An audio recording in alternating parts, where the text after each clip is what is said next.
We don't have things on TV that's Islamic they can watch. We had to let our children watch cartoons and educational channels from non-Muslims. I searched a lot about Islam, but I didn't seem to find the answers. It was really hard for me to know that there is a truth in some part of this world. And because of a language barrier, I did not have access to it. The more I searched, the less I found. Trying to find pure information about Islam wasn't that easy.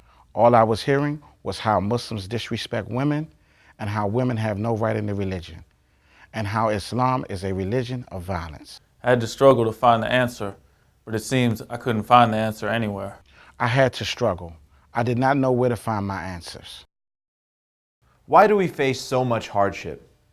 Why don't we have a channel like other minorities? A channel that could spread the truth of the Ahlul Bayt, the truth of Islam. We want to be among those who provide the message of Islam to Muslims of all walks of life, converts, young Muslims, those who speak primarily English. We want to be those who preserve the message and the mission of Imam Hussain. Muslims in the West today face a variety of problems, questions that are left unanswered.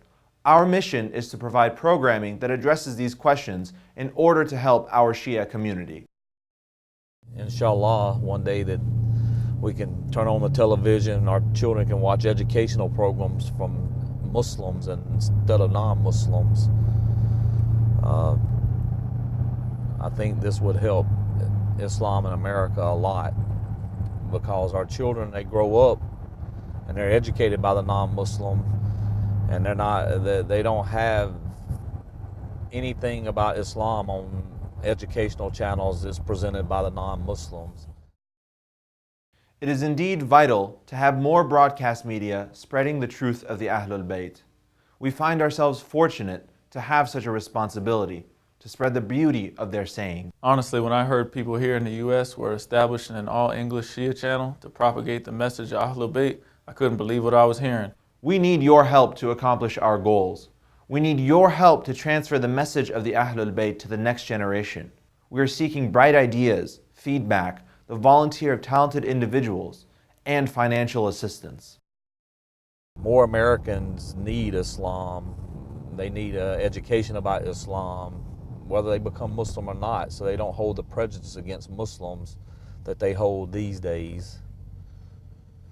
This would be a great help from the media if we could have TV channels that educate people.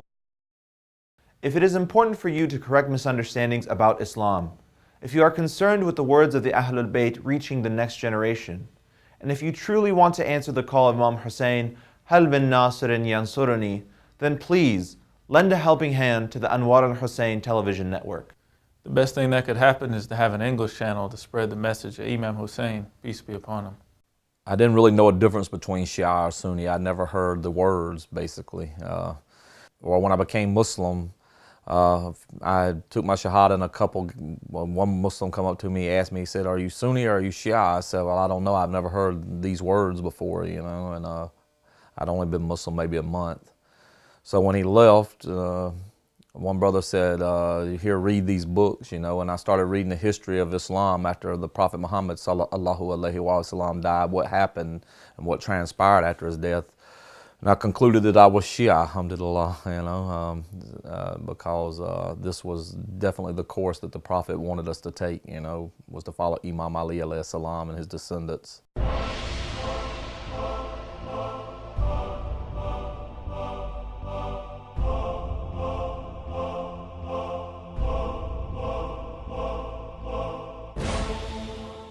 It's really hard work. It needs a lot of manpower and financial help.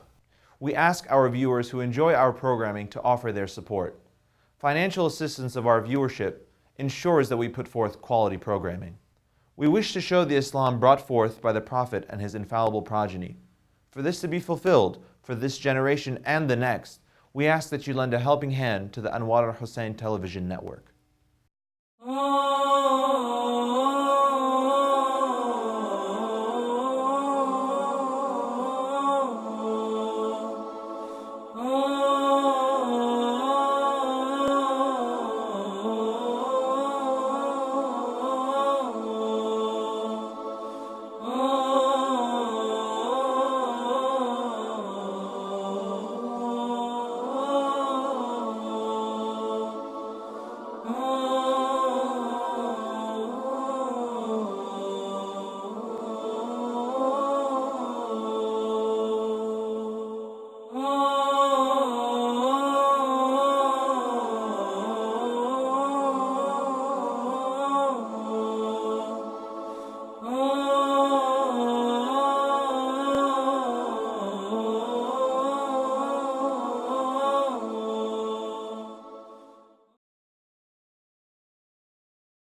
And there is a story about Imam Amir al-Mu'mineen salawatullahi wa salamuhu alayh, which was mentioned by Imam Hassan alayhi as-salam.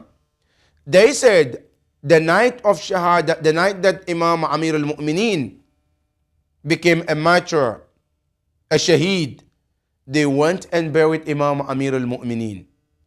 Imam Hassan said, as we were coming back home, we passed by a house which was destroyed.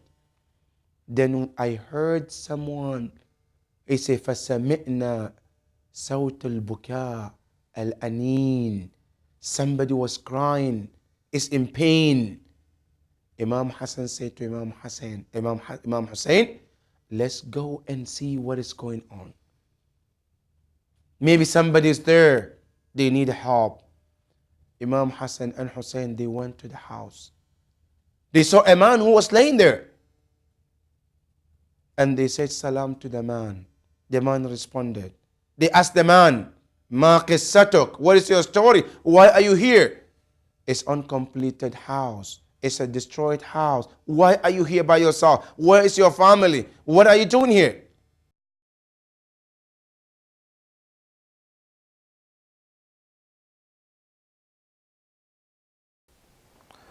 I'm from Hattiesburg, Mississippi. My name is Rafiq Abdul Shakir. It was Jonathan Williams before I converted to Islam. When I converted to Islam, I changed my name. I converted in 1991 here in Jacksonville, North Carolina. I've been practicing Islam now for almost half of my life. But it all started, I was born in Hattiesburg, Mississippi, basically, to Christian parents. My father's side of the family is Pentecostal, mother's side of the family Baptist. But every Sunday or Wednesday, whenever I would go to church, I'd always find myself doing the same thing over and over again, hours after being out of church. So, because I never could find belief or faith in the religion due to the doctrine, of the Trinity. Because I never, could picture God walking on earth like we do, having to eat, drink, whatever, sleep.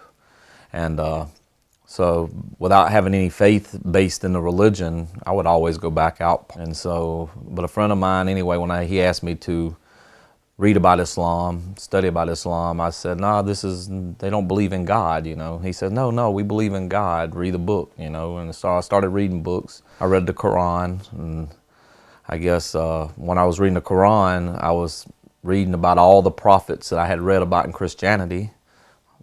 Adam, Moses, Noah, Abraham, and just one more prophet was added to the equation. It was Muhammad.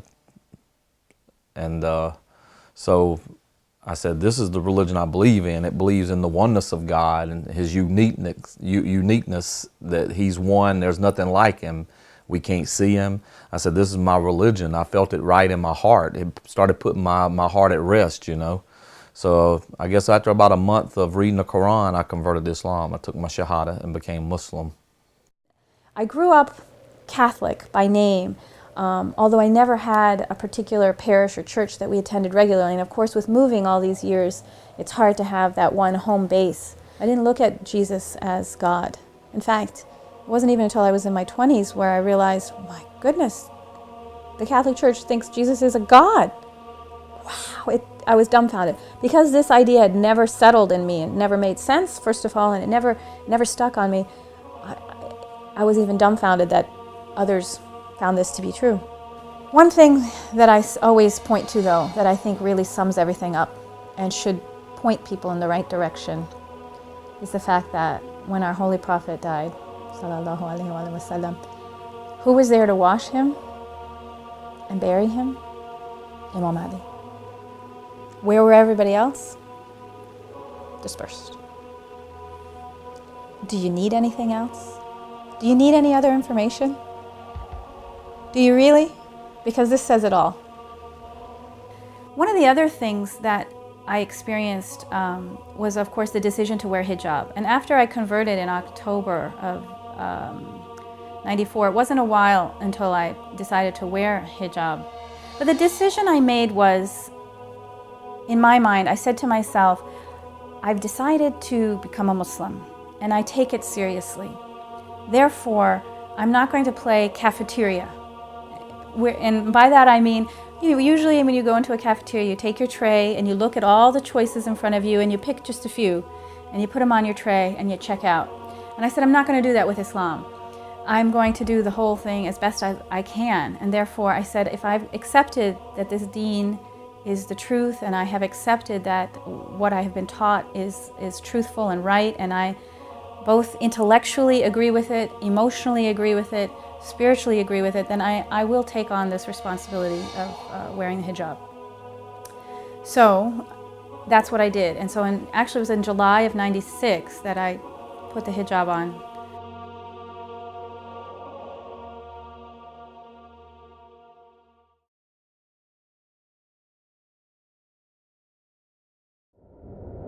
Ali, Ali, ya Ali, Ali, Ali, Ali, ya Ali, Ali, Ali, ya Ali, Ali, Ali, ya Ali, Ali, Ali, Ali, ya Ali, Ali. We started to look for the land to build masjid. We looked in different areas of New Jersey. Ali, Ali, ya Ali, Ali, Ali, ya Ali, Ali, Ali, Ali, ya Ali, Ali, Ali, ya Ali. Around in November of 2001, we got unanimous approval from the Franklin Township Board to construct masjid, community halls, and a school.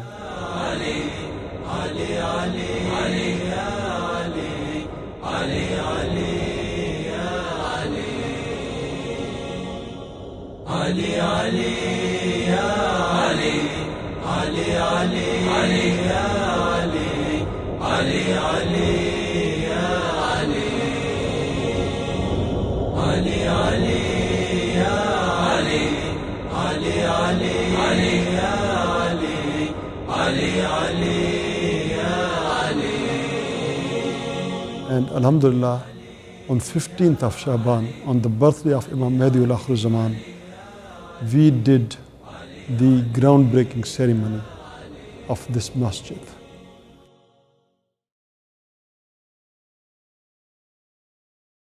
They came with anger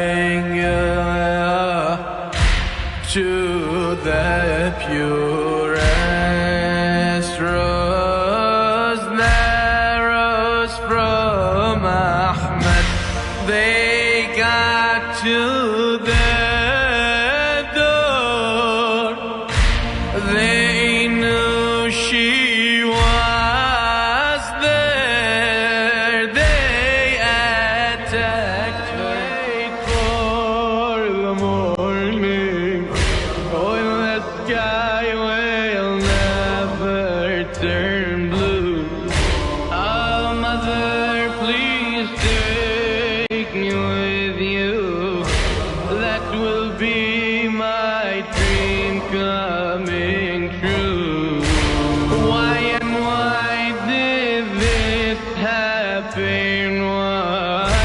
Why did this now happen to me? Oh, my Lord, I'm only asking from the heart that feels so lonely. Thank you for being with us throughout this promotional DVD. Inshallah, we eagerly look forward to your assistance.